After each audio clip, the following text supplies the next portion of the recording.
So no, I've not been walking funny because I've got the gout. I've just had Samsung's latest brick-like foldables stashed in my pants for about a month now, and it's playing merry hell with my pancreas. Yes, it's the Galaxy Z Fold 6, the latest bendy chunkster from Sammy, boasting a bugger ton of AI-type smart arsery. But how does it compare to flexible rivals like the impressively slender Vivo X3 Fold Pro?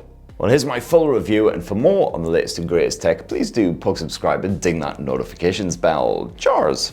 Now, the Galaxy Z Fold 6 is slightly slimmer and a wee bit lighter compared with previous generations, but at a butterfly's bollock under 240 grams, it's still a proper heifer. And Samsung has also killed off those rounded corners, giving the new full-sized foldable a proper rectangular finish with flat edges. As a result, the Galaxy Z Fold 6 doesn't feel particularly comfortable to clutch. Those corners kind of dig into your palms a wee bit at times. And meanwhile, those flat edges means that it's a wee bit awkward to get this chunky bugger open one-handed compared with more curvy rounded rivals. You've really got to wedge your thumbnail into that tiny wee gap, properly prise it open. Come on, you bugger, you know you want to. Still, the Galaxy Z Fold 6 certainly feels well constructed, with a hinge that doesn't jut out quite as far as before, and a new tougher armor aluminium frame. So between that scratch-resistant metal and the Victus 2 glass, the Galaxy Z Fold 6 still looking absolutely box fresh 1 full month on. Huzzah!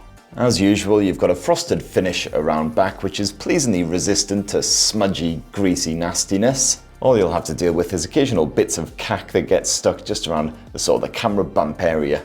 And this phone is one of very few foldables that is actually IP48 rated, so it's not just water resistant, it's also more tolerant of dust and grit and sand and other annoying, obnoxious small particles that try their damned best to infiltrate that hingeal region. That silver finish is pretty smart, if not particularly crotch-stirringly exciting. Probably go for the navy one myself, but hey-ho.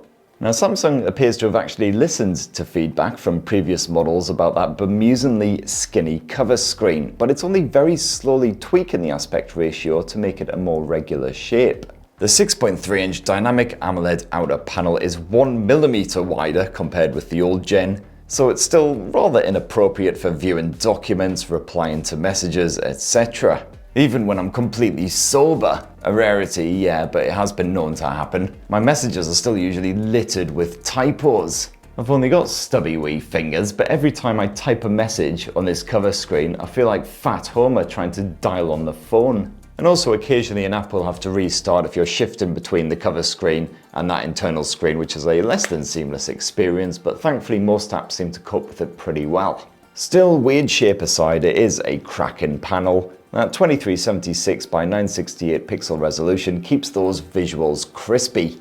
And the cinematic aspect ratio means it's a smasher for enjoying some hot Hollywood action on the move. Or just those moments when the remote control for the telly is across the other side of the sofa and you really can't be bothered to do a deep lean for it. So you just watch an entire movie on your smartphone instead. Colours are punchy as always. I did find that the visuals looked a wee bit washed out on the default display settings when I first started reviewing the Galaxy Z Fold 6, but it must have been some sort of weird bug or some other shindiggery because it's all good now. It's bright enough to clearly see what you're doing during the day and easy on the eyes in the evening as well. Plus Samsung has upgraded that cover screen to proper LTPO tech, so the refresh rate dips as low as 1 Hz for the likes of the always on display, so it's not leeching too much power. And it can also boost up to 120 Hz for a silky smooth experience. Now flip open the Samsung Galaxy Z Fold 6 and you'll unfurl a mighty 7.6-inch internal display. And this is basically the same sexy 120Hz dynamic AMOLED shenanigans as the previous generation of Fold, except now you've got a bit of a brightness upgrade. Now visibility is absolutely spot on, even with plenty of glare. We're talking direct sunlight and the rest. The screen protector is still ridiculously reflective, as you can see there, but the panel's brightness is so fierce. Now, this thing could give you a proper tan if you happen to clutch it a bit too close to your face. And when it's evening time, that screen can also dim all the way down, so it's nice and easy on the old peepers. And that all-new protective layer apparently offers improved shock absorption, although sadly that crease is still all too evident here on the Galaxy Z Fold 6. Even when you're viewing it head-on, I find it's especially bad with dark apps. It's still just a bit too obvious, especially when compared with some rivals like the Vivo, for instance. And you can certainly feel that central ridge when you run your finger over it, although it's fairly subtle these days, not as bad as it used to be. And the internal display does boast a full view finish because the 4-megapixel selfie cam is squirreled away underneath that panel as usual. It's not as subtle as the Red Magic under display cameras, sadly. Everything's quite pixelated when it hits it. But you know, it never intrudes, it hasn't irritated me or anything. And as for the stereo speakers, well, they're proper cracking, whether you're enjoying content on the cover screen or that big old internal bugger. Got clear separation, full-bodied audio, and it's just about loud enough so you can hear things in a pretty raucous environment. Anyway, that's enough banging on about hardware for now. Let's shift more onto the software. And of course, the Galaxy Z Fold 6 is running Samsung's latest, freshest OneUI launcher. And as always, this is quite a heavy launcher, burdened with dual apps and services. So for instance, you don't just got the Google Assistant, you've got Bixby, as well as smart home shenanigans, contactless payments, app stores, the works. But the big story here, of course, is AI, because the Galaxy Z Fold 6 is absolutely packed to the nipples with super smart la-di-da type features.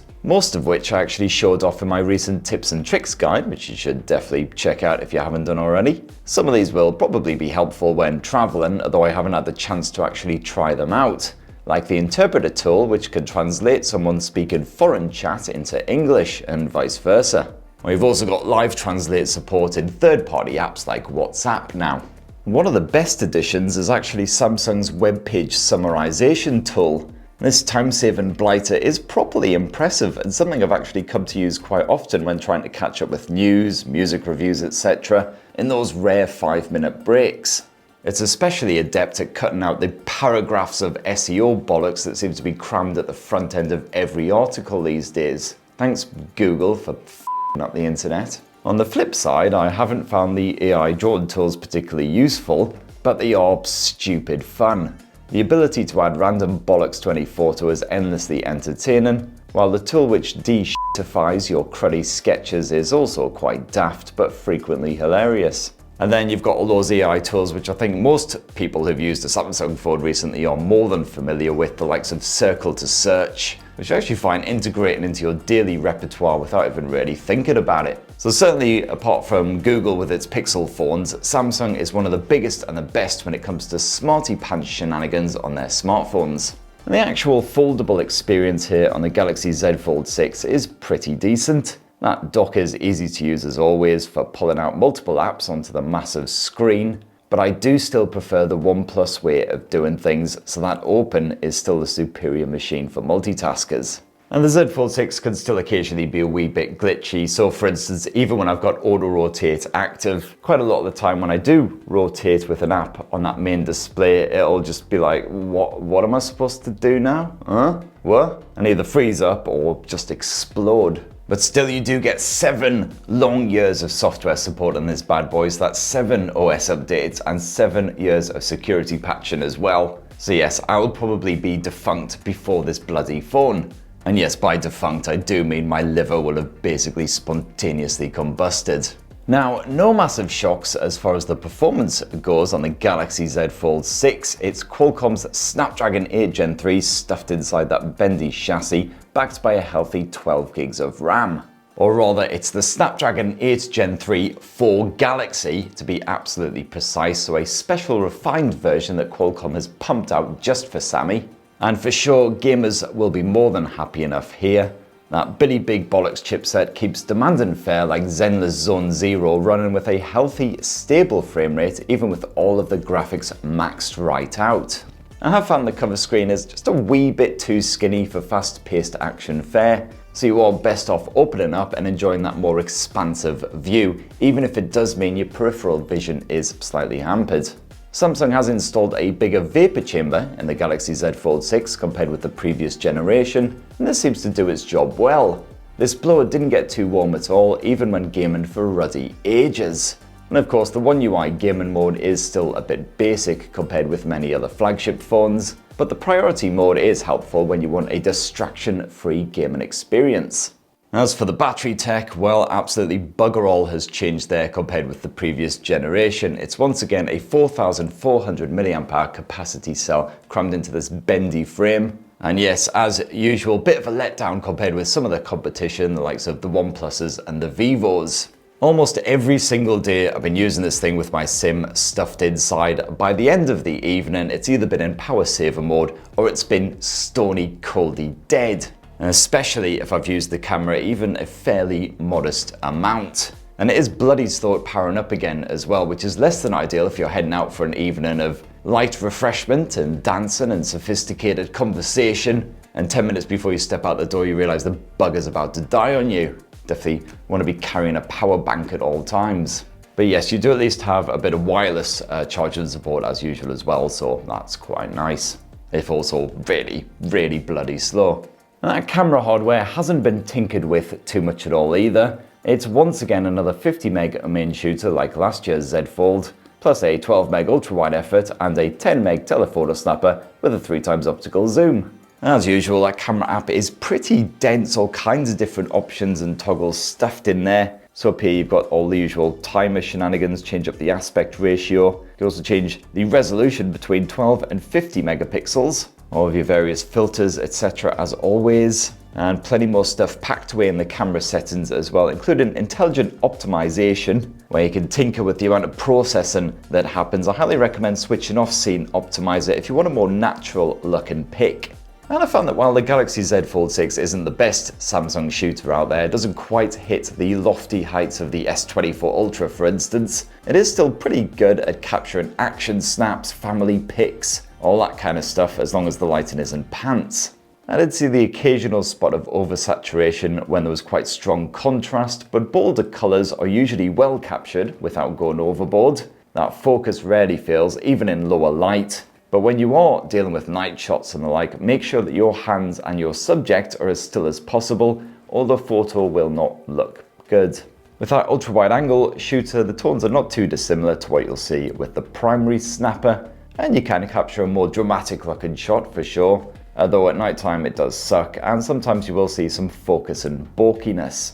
As for that zoom lens, well, this maxes out at 30 times zoom, so not quite space zoom. The tones are again not quite as naturally captured, they are darker overall, and there is some clear sharpening going on as well to make up for the limited zoom range. But it's still pretty good for capturing portrait type snaps without stepping right up to your subject, and occasionally cropping in a wee bit when needed. And as always, you've got plenty of bonus modes crammed on here, so the likes of the portrait mode of course, the night mode, food mode, if you want to snap whatever you're about to shove into your gullet. Pro mode's pretty handy if you want to get a very specific kind of shot. And you've also got the option of Expert RAW if you want to edit on the fly. I don't have time for that, so I didn't bother. And of course that Samsung stalwart single take. This is as good as always for capturing some of those family moments that you want to treasure forever. Basically just point the camera at whatever you want to shoot, and you'll end up with a whole bunch of videos and stills and random stuff like this, which my kid absolutely loves. Give it a slow-mo action, why not? Occasionally it's a bit crap, but overall you get some pretty good stuff out of it. Now of course you've got that 4 megapixel camera squirreled away underneath the massive internal display, which is okay for an occasional video chat or whatever, but that image is really, really cloudy and murky, so frankly, personally, I prefer swapping to the 10 megapixel selfie cam housed in that cover screen for video chats and the like. The image is just much more clear. And of course you can use that cover screen cam for your selfie type shenanigans, or alternatively, you can actually unfurl this big bugger and use those rear cameras instead, using the cover screen as a viewfinder. It does support the old hand palm gesture shenanigans, but it is still fairly awkward. Suddenly your hand will start to ache after just a few seconds doing this. And of course the Samsung Galaxy Z Fold 6 absolutely packed to the tits with all kinds of fantastic photo editing shenanigans. But I delved deep into that side of things in my Galaxy Z Fold 6 tips and tricks guide, so definitely go check that out for a bit of a closer squint.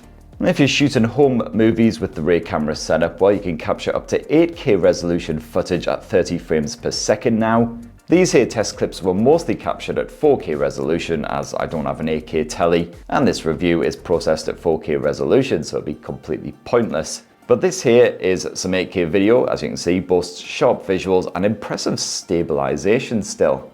I thought my home movies came out as well as always. Samsung has absolutely nailed this side of things. And that is as long as the lighting isn't too pants. Supposedly, Sammy has improved the nighttime video skills using on-device processing, but my low-light clips still look rather grainy and flat, so I would limit how much you shoot in the evenings. And of course, you've got the usual video editing tools slapped on here, including the ability to turn any of your little clips into a slow motion extravaganza simply by pushing and holding your finger on it. Works really well for some of those action snaps. It's all AI based, just adding in extra frames basically. And as you can see, you can save these clips for posterity's sake.